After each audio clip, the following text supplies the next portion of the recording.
welcome to this week's edition of Gospel Weekly. A reading from the Holy Gospel according to John.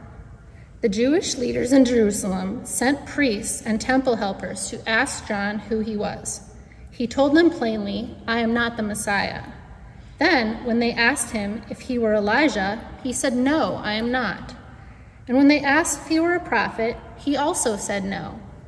Finally, they said, "Who are you then?" "We have to give an answer to the ones who sent us. Tell us who you are." John answered in the words of the prophet Isaiah, "I am only someone shouting in the desert, 'Get the road ready for the Lord.'" Some Pharisees had also been sent to John. They asked him, "Why are you baptizing people if you are not the Messiah or Elijah the prophet?" John told them, "I use water to baptize people, but here with you is someone you don't know.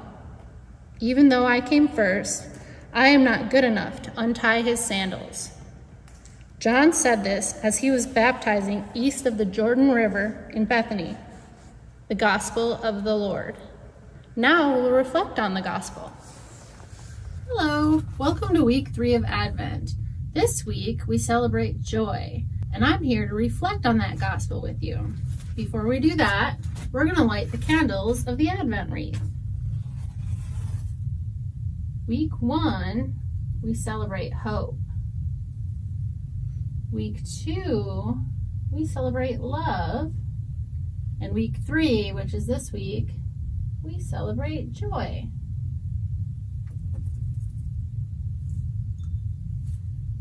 The week of joy is the only week that we have the pink candle or rose.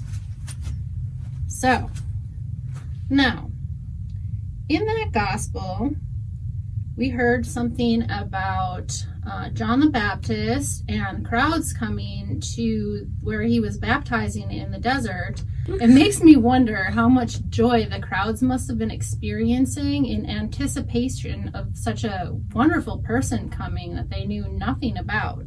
We're going to try a little experiment today to see if we can try and replicate what it might look like to see overflowing joy. In the gospel, it said that they were in the desert.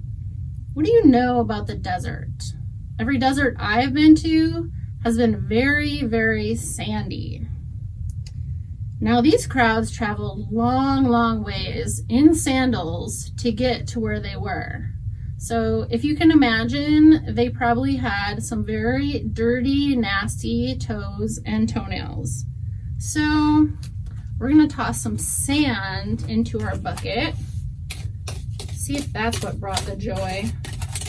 Look at that. A little bit more. Ooh. Should we put toenails in there? I don't think so. I don't think that would be the joy.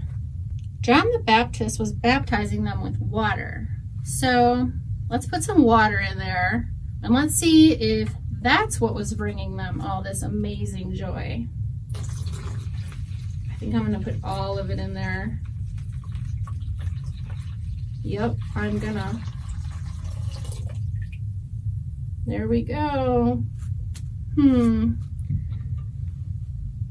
Nothing's happening. I don't know. Let's think about the gospel again.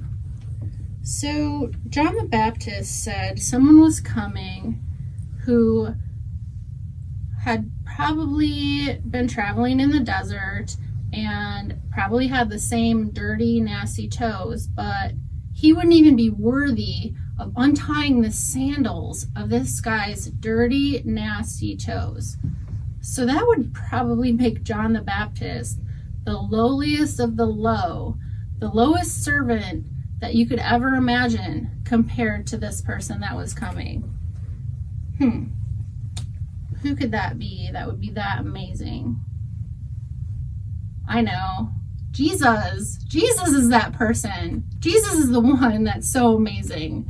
So let's pretend that this powder represents Jesus.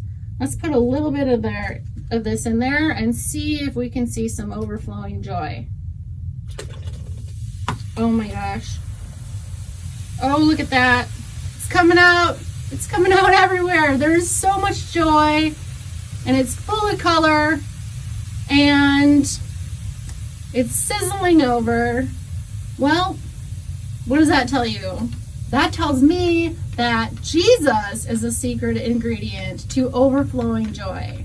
So remember, kids, keep Jesus in your heart and in your life, especially during this week of Advent where we celebrate joy, but always, at all times in your lives. And that concludes this week of Gospel Weekly.